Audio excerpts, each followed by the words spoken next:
ناظرین السلام علیکم ورحمۃ اللہ وبرکاتہ.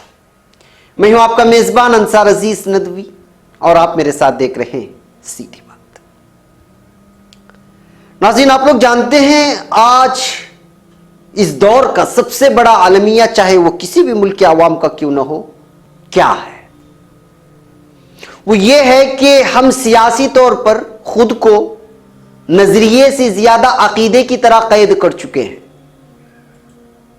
یعنی اگر آسان لفظوں میں آپ کو سمجھاؤں تو ہمارے یہاں کسی سیاسی رہنما کی حیثیت ایسی ہو گئی ہے کہ وہ کوئی خدمت گزار نہیں بلکہ کوئی مذہبی پیشوا یا امام ہے جس کی تقلید فرض ہے یا جس کے پیچھے چلنا یا نعرے لگانا واجب ہے اور اس سے انحراف گناہ کبیرہ یا پھر کفر میں شامل ہو سکتا ہے. اس طرح ہم لوگ عقیدہ بنا چکے ہیں. جی ہاں ناظرین، کیونکہ ہمیں یہی محسوس ہوتا ہے کہ کسی پارٹی کے لیڈر کی اتنے مداح بن جاتے ہیں کہ اس کی جائز تنقید بھی ہم نہیں سن پاتے. اور ہمارے پڑوسی ملک پاکستان کی سیاسی حالات اور یہاں کی سیاسی پارٹیوں کی لیڈران کے حالات اور پھر پورے ملک کو خوف و دہشت کے ماحول میں دھکیلے جانے کے طور و طریقے دیکھیں گے تو یہی محسوس ہوتا ہے. ناظرین آپ لوگ جانتے ہیں پاکستان میں اگلے ہفتے انتخابات ہونے والے ہیں، اسمبلی انتخابات. اور ادھر ایک ہفتے کے اندر پاکستان کے 3 علاقوں میں بم دھماکے ہو گئے ہیں جس میں سینکڑوں افراد کی جان چلی گئی. اور یہ تینوں کے تینوں حملے انتخابی جلسہ و جلوس کے بیچ میں ہوئے. ابھی بروز جمعہ سے پہلے 1 یا 2 دن قبل بنو میں خیبر پختونخوا کے سابق وزیر اکرم خان درانی کے قافلے پر حملہ کیا گیا جس میں وہ شدید زخمی ہوئے جبکہ 4 لوگوں کی موت ہو گئی اور 32 افراد زخمی ہوئے. اسی طرح جمعرات کی رات خزدار میں بھی پی اے پی کے انتخابی دفتر کے پاس دھماکے میں 2 افراد زخمی ہو گئے. اب 2 دن قبل 1 دن قبل سمجھ لیجئے، پتہ نہیں سیدھی بات آپ تک پہنچتے پہنچتے کتنے دن ہو جائیں، جمعہ کی دوپہر کو، ابھی جو پچھلا جمعہ گیا اس کی دوپہر بلکہ شام ڈھلنے سے پہلے بلوچستان سے خبر آئی کہ بستنگ ضلع میں ایک خودکش دھماکہ ہوا جس میں بلوچستان کے عوامی پارٹی یعنی بی اے پی کے امیدوار نوابزادہ سراج راسنی کے سمیت 133 افراد ہلاک ہو گئے اور 125 سے زائد افراد زخمی ہو گئے. اور اس زخمیوں کی تعداد میں یا پھر مہلوکین کی تعداد میں بڑھنے کا، ان کی تعداد میں اضافہ ہونے کا بھی خدشہ ہے. اور یہ دھماکہ عین اس دن ہوا ہے جس دن پورا لاہور اور دیگر اسلام آباد وغیرہ بند کر دیے گئے تھے صرف اس وجہ سے کہ پاکستان کے سابق وزیر اعلیٰ نواز شریف اور ان کی دختر مریم خود سپردگی کے لیے یعنی جیل میں جانے کے لیے لندن سے لوٹ رہے تھے کیونکہ ان کو سزا سنائی جا چکی تھی. اس کی تفصیلات آگے بیان کروں گا. ایک ہفتے کے اندر انتخابی ریلیوں میں 3 حملوں نے پورے پاکستان میں خوف و دہشت کا ماحول پیدا کر دیا ہے. سینئر پولیس اہلکار قیوم لاشری نے مستنگ کے ریالی کی تفصیلات دیتے ہوئے کہا تھا کہ قریب 1000 لوگ ریالی میں شریک تھے. بی اے پی کے امیدوار سراج بلوچستان کے سابق وزیر اعلیٰ نواب اسلم راسنی کے چھوٹے بھائی تھے.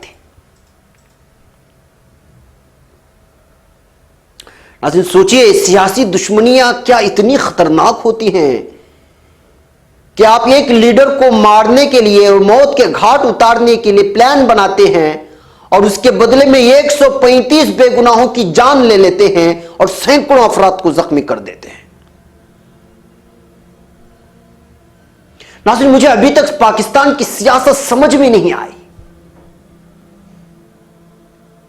سیدھی بات کے چاہنے والے جس کو آپ فین کا نام دے سکتے ہیں بارہا مجھ سے مطالبہ کرتے کہ بھائی آپ یہاں سیریا، پاکستان، سیریا، سعودی عرب، یہاں وہاں ترکی، یہاں وہاں کے سیاسی حالات بیان کرتے ہیں، تاریخ بیان کرتے ہیں، آپ پاکستان کی سیاست بات کیوں نہیں کرتے؟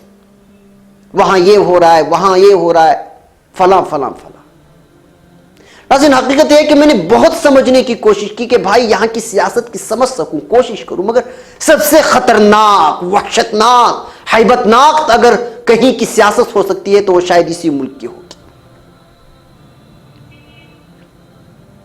یہاں کے تبصرہ نگاروں اور تنقید کرنے والوں کے تبصروں میں بھی کوئی بھی بات کھل کر واضح نہیں ہوتی۔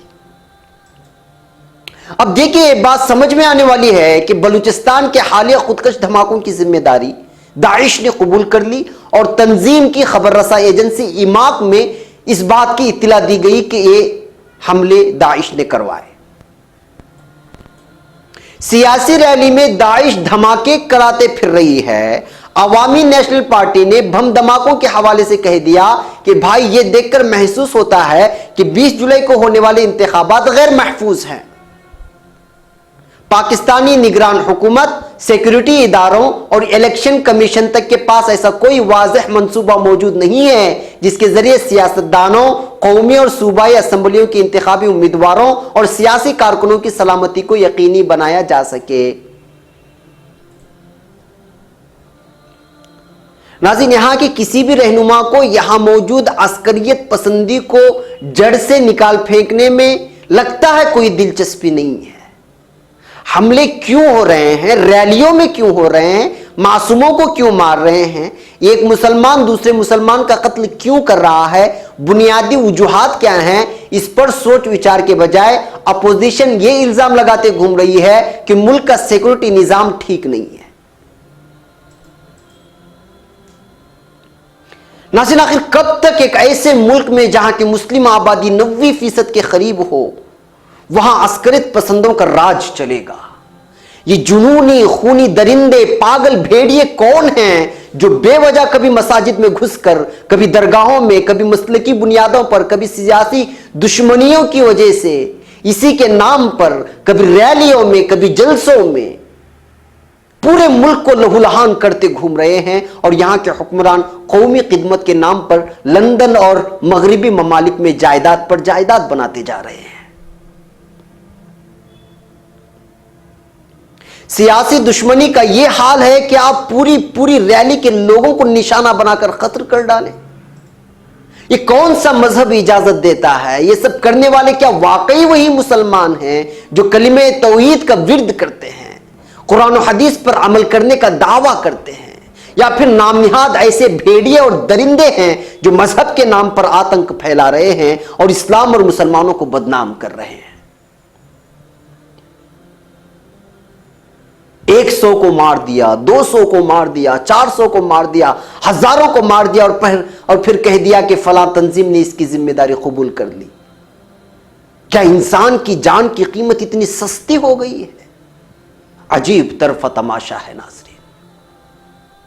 ناظرین، سیاسی، مسلکی، مذہبی اختلافات تو ہر زمانے اور ہر ملک میں رہے ہیں، مگر اس کا مطلب یہ تھوڑی ہے کہ آپ سینکڑوں لوگوں کو موت کے گھاٹ اتار دو۔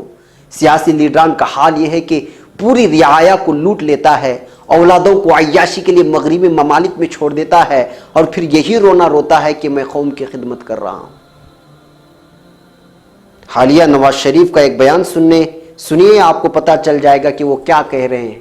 کہہ رہے ہیں کہ میں نے اور میری بیٹی نے گرفتاری صرف قوم کی ترقیات کے پیش نظر دے رہے ہیں۔ سوچئے تو صحیح کہ اس کا مطلب یہ ہے کہ آپ کی عدالت نے غلط فیصلہ سنایا تھا۔ ناظرین، بریک کی ایک اجازت دیں، بریک کے اس پر کچھ اور حقائق آپ لوگوں کے سامنے رکھتا ہوں۔ بریک کی اجازت دیں۔ قل هذه سبيلي أدعو إلى الله على بصيرة أنا ومن اتبعني وسبحان الله وما أنا من المشركين۔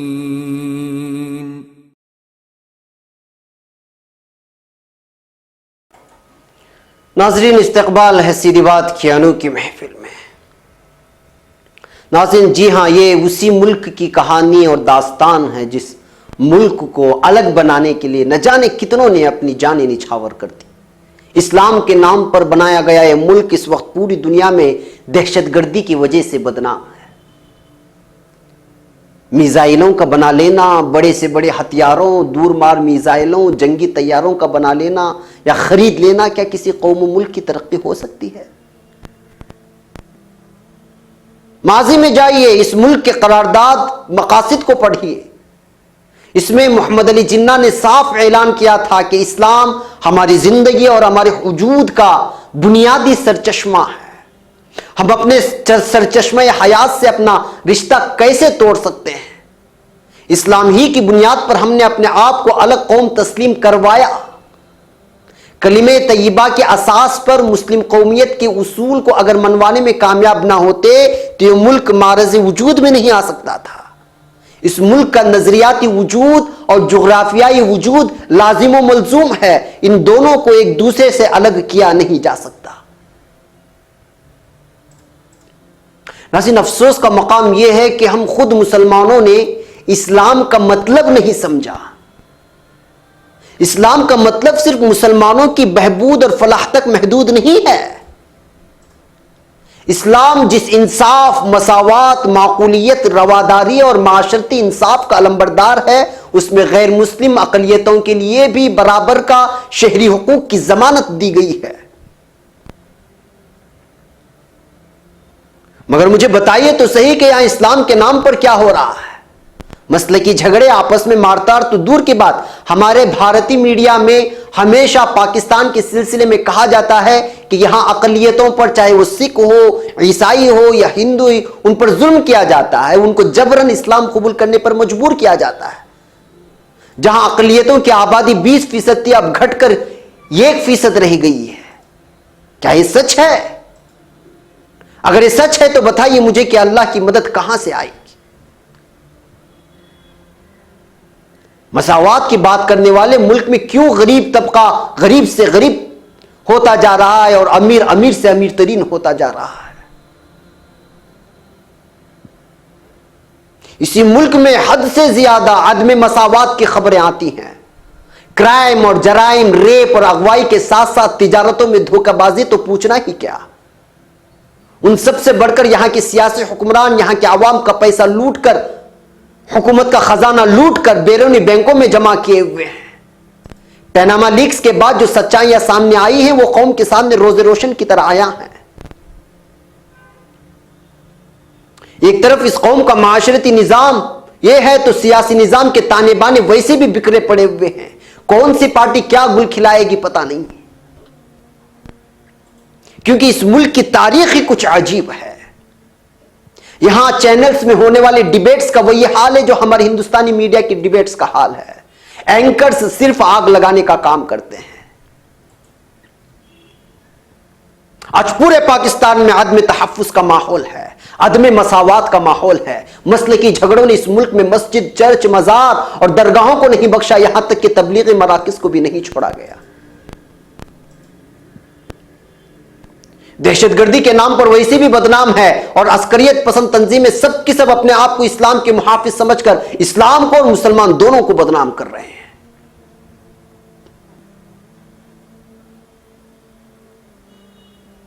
اور یانیت اور فحاشی کا کیا حال ہے وہ لاہور اور کراچی میں رہنے والے زیادہ سمجھا پائیں گے. ناچ گانوں نے گھرانوں کو کس انداز میں گرویدہ بنایا ہے وہ یہاں کے چینلز اور اس میں دکھائے جانے والے پروگرامز آپ کو بتائیں گے. تو پھر سوال یہ ہے کہ بھائی کون کس مقصد کے لیے یہاں جی رہا ہے؟ ہم کس دعوے کے ساتھ کہتے ہیں کہ ہم دوسروں سے بہتر ہے، یہ ملک دوسرے ملک سے بہتر ہے، جب ساری کی ساری خرابائیاں پائی جاتی ہیں تو پھر وہاں کا رہنے والا اچھا انسان بھی برا بن جاتا ہے.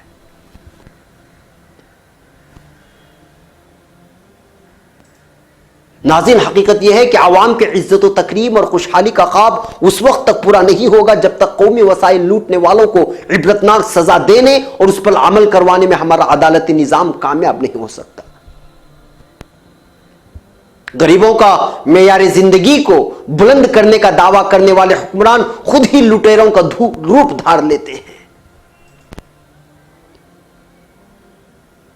عوام بھی بے وقوف ہے، ایسے ہی حکمرانوں کو اپنا قائد مان لیتی ہے اور لوٹنے کے لیے منتخب کر لیتی ہے.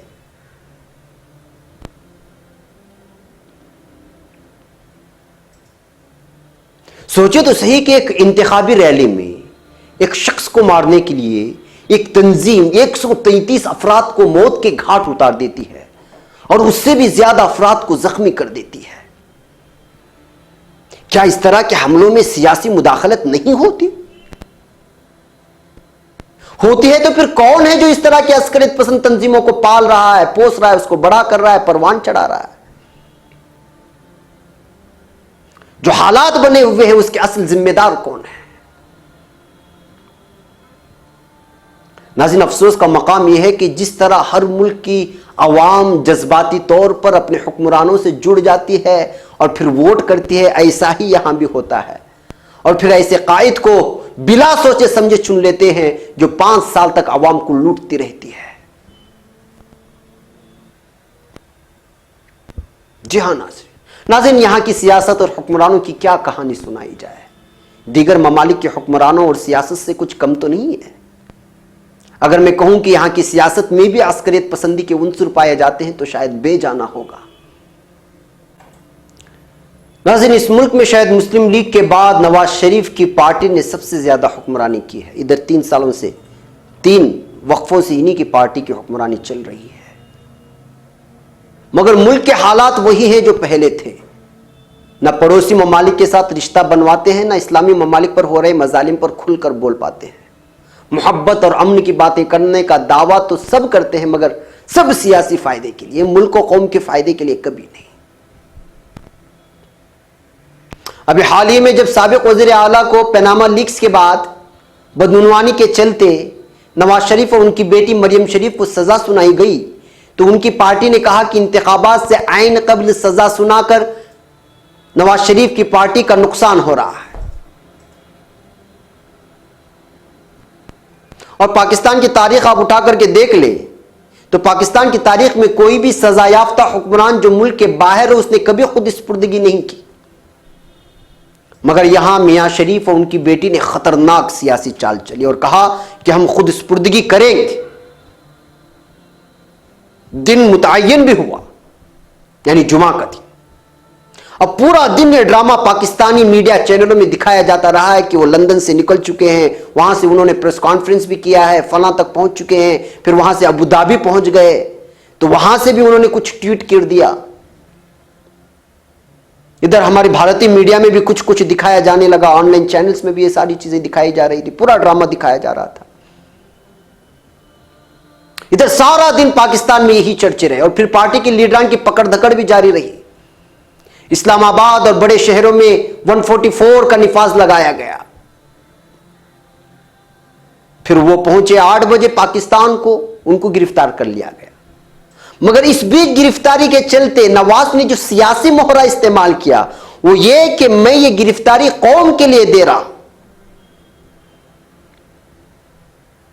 ادھر عمران خان کی بیان بازیاں جاری رہی اور پھر احتجاجی مظاہروں اور دیگر پارٹیوں کی لگاتار حملہ آوری بھی, اور پھر پیناما لیکس کے بعد بدنامی نے ایک ہی دن میں سارا کھیل بدل ڈالا. جو بدنامی نواز کی ٹیم کی ہوئی تھی, ان کی پارٹی کی ہوئی تھی. نواز کی پارٹی کو مزید تقویت ملی صرف اس ایک دن میں, جبکہ اس بیچ دیگر پارٹیوں کی جانب سے لگاتار سیاسی حملے ہوتے رہے. شاید وہ کروڑوں اربوں روپے بھی خرچ کرتے تو اتنی پارٹی کی جو ہے پبلسٹی نہیں ہوتی جتنی ان کی گرفتاری کو لے کر ایک دن میں میڈیا نے کر دیا. جی ہاں ناظرین, یہ ہے سیاست. بہرکیف ناظرین, ایک اور بریک کی اجازت دیں, بریک کے اس پار کچھ اور حقیقت. قل هذه سبيلي أدعو إلى الله على بصيرة أنا ومن اتبعني وسبحان الله وما أنا من المشركين.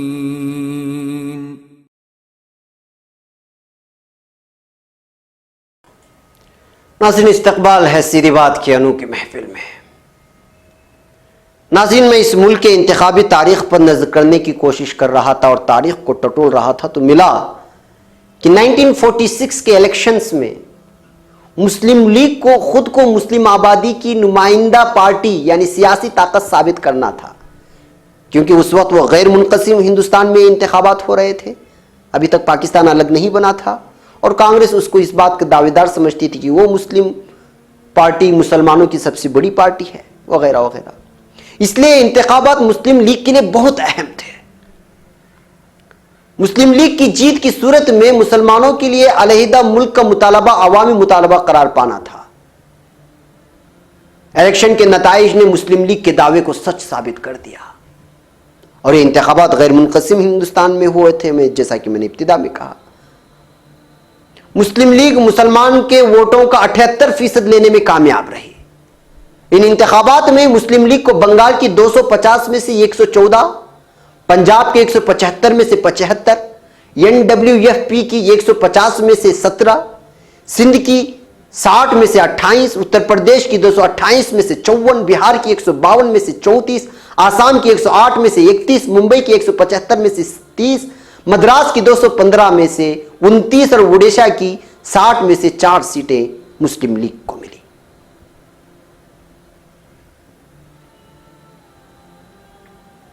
جیسا کہ میں نے کہا، اس دور میں کانگریس خود کو مسلم نمائندہ پارٹی کہتی تھی اور مسلم لوگ خود کو، پھر اس کے بعد سے ہی ہندوستان کے تقسیم کی باری آئی تھی۔ بہرکیف ہندوستان تقسیم ہو گیا، وہ الگ کہانی ہے، اس کے الگ داستاں ہیں۔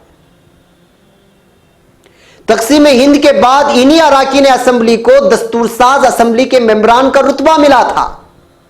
10 اگست 1947 کے دن کراچی میں سندھ اسمبلی کی موجودہ عمارت میں پاکستان کی پہلی دستور ساز اسمبلی کا افتتاحی اجلاس منعقد ہوا، اور ایسا تاریخ کہتی ہے کہ اجلاس کی صدارت وزیر قانون جوگیندر ناتھ منڈل نے کی تھی۔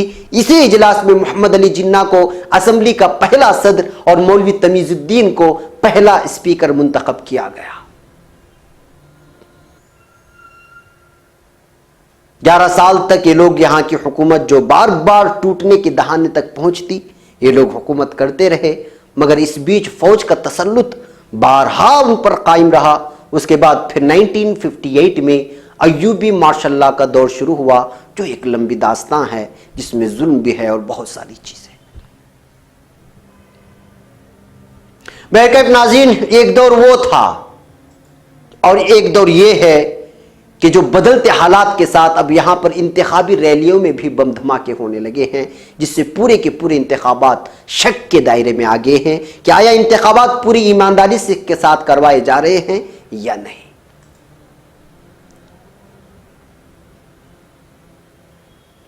انتخابات سے پہلے جو وعدے ہوتے ہیں وہ تو پورے ہوتے نہیں، ہاں البتہ عوام کی جانیں تو تلف ہو جاتی ہیں، ضائع ہو جاتی ہیں۔ مثال کے طور پر الیکشن 2013 سے پہلے اور بعد کے منظر کو ہی دیکھ لیجئے۔ سیاسی جلسوں کی برسات میں تمام ہی سیاستدان ہتھیلی پر سرسوں جماتے دکھائی دیے۔ کوئی 6 ماہ میں لوڈ شیڈنگ ختم کرنے کے دعوے کر رہا تھا، تو کوئی 3 مہینوں میں نیا پاکستان بنانے کا خواب دکھا رہا تھا، کوئی دھاندلی کا شور مچا رہا تھا، کوئی اپنی کرپشن چھپانے اور احتساب سے بچنے کی کوششوں میں تھا، یا ہے کوئی بھتہ خوری اور ٹارگٹ کلنگ کے جرائم میں ملوث ہونے کی وجہ سے زیر التاب تھا، کوئی مذہب اور مسلک اور برادری اور قوم پرستی کی سیاست چمکا رہا تھا، وغیرہ وغیرہ۔